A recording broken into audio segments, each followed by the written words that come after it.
बोलो जयकारा बोल मेरे श्री गुरु महाराज की जय। मन को शांति क्यों नहीं मिलती।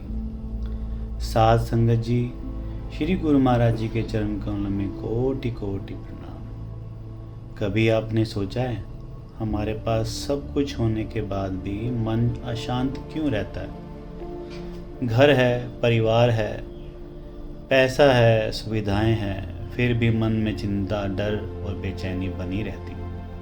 हम सोचते हैं पैसा और आ जाए तो शांति मिलेगी, बच्चे सफल हो जाएं तो शांति मिलेगी, यह परेशानी ख़त्म हो जाए तो शांति मिलेगी। लेकिन एक परेशानी ख़त्म होती है और दूसरी चिंता शुरू हो जाती है। तो आखिर मन को सच्ची शांति कहाँ से मिलती है। आज की इस अमृत कथा इसी सवाल का उत्तर देने के लिए कही गई है। एक शहर में अरुण नाम का एक भक्त रहता था। उसका व्यापार अच्छा था, घर परिवार भी ठीक ठाक था और समाज में सम्मान भी था। लेकिन उसका मन हमेशा परेशान रहता था। सुबह उठते ही काम की चिंता, दिन भर पैसों की चिंता और रात को भविष्य की चिंता। एक दिन उसने अपने मित्र से कहा, मेरे पास सब कुछ है, फिर भी मुझे शांति क्यों नहीं मिलती। मित्र ने कहा, एक बार गुरु महाराज जी के सत्संग में चलो, शायद तुम्हें अपनी परेशानी का जवाब मिल जाए। अरुण सत्संग में गया। सत्संग के बाद उसने गुरु महाराज जी के चरणों में अपनी बात रखी। महाराज जी, मेरा मन बहुत अशांत रहता है। उससे एक सरल सा सवाल पूछा गया, तुम्हारा मन दिन भर कहाँ रहता है।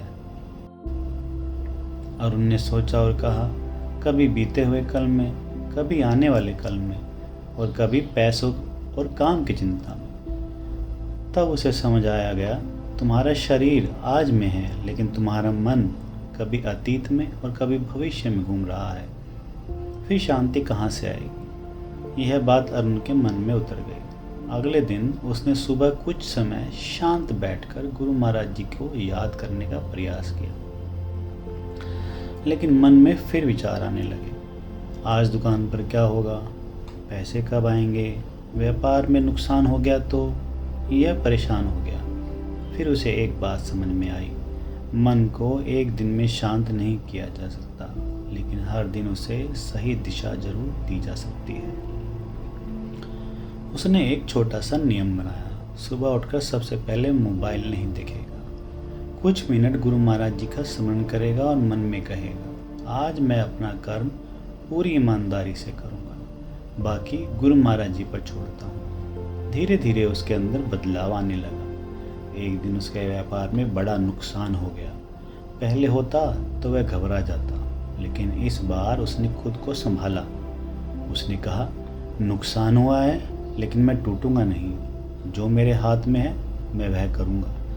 उसने गलती खोजी और उसे सुधारने में लग गया। उसके कर्मचारी ने पूछा, सर आपको चिंता नहीं हो रही।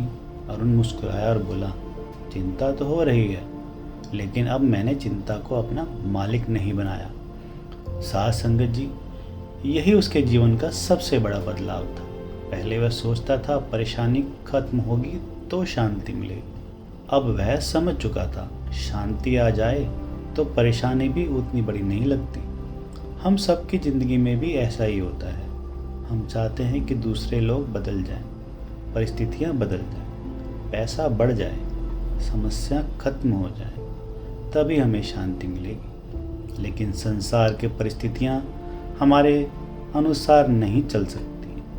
आज सब ठीक है, कल कुछ बदल सकता है, लेकिन गुरु की सीख हमें ये नहीं कहती कि जीवन में कोई परेशानी नहीं आएगी, बल्कि वह सिखाती है कि परेशानी के बीच भी मन को स्थिर कैसे रखना है। जब चिंता आए गुरु को याद करें, जब क्रोध आए कुछ पल रुकें, जब डर लगे नाम का स्मरण करें। जब कोई परिस्थिति हमारे हाथ में ना हो तो उसे गुरु महाराज जी को सौंप दें। साध संगत जी, सच्ची शांति का मतलब यह नहीं कि जीवन में कोई समस्या नहीं आएगी। सच्ची शांति का मतलब है समस्या के बीच भी मन गुरु के चरणों से जुड़ा रहे। आज गुरु महाराज जी से यह ना मांगे, मेरे जीवन में कभी परेशानी मत आने देना, बल्कि मांगे, महाराज जी, जब परेशानी आए तो मेरा विश्वास कमज़ोर ना होने देना। यह ना मांगे कि हर इच्छा पूरी हो, बल्कि कहें जो मेरे लिए सही है वही स्वीकार करने की बुद्धि देना। और हमसे और सबसे बढ़कर मेरा मन बार बार भटके तो अपने चरणों की ओर मोड़ देना। आइए गुरु महाराज जी के चरणों में अरदास करें।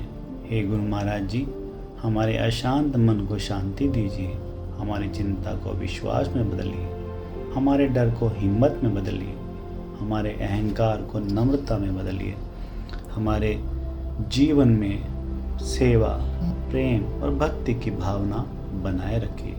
और जब भी जीवन में कठिन समय आए तो हमें अपना नाम लेकर सही कर्म करते रहने की शक्ति दीजिए। इसी के साथ इस कथा का समापन करते हैं। गुरु महाराज जी के चरण कमलों में कोटि कोटि नमन। मिलकर बोलेंगे, बोलो जयकारा, बोल मेरे श्री गुरु महाराज की जय।